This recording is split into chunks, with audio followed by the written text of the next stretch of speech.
Hello mga B, it's me again, ang maganda niyong kusinera, Charis! So, for today's video, ako ay magluluto ng pizza bread. Kasi nga, nag-cravings ako, B. So, ito yung mga kakailanganin ko. Siyempre, bread, sweet ham, tidbits, queso, then ketchup na sweet blend, yung Del Monte. Then, ayan, transition ko na. Then, meron din palang, mayonnaise kasi gusto ko medyo malinamnam. Bakit ba? Pampasarap to. So, ayan na nga. Dahil nag-cravings ako at galing ako sa labas, nakalimutan kong bumili ng pizza.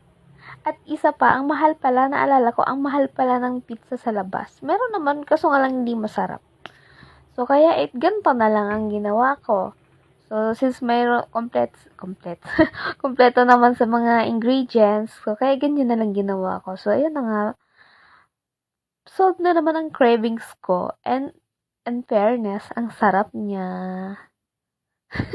Ang arte ko magsalita. So, ayan na nga. Kaya ako galing sa labas kasi namili ako ng mga damit. Kasi nga, nagsipag-sikipan na yung mga damit ko. Sa sobrang takaw ba naman? Tingnan mo naman, lamon na naman ang lamon. So, ayan lang mga B. Bye-bye and babush!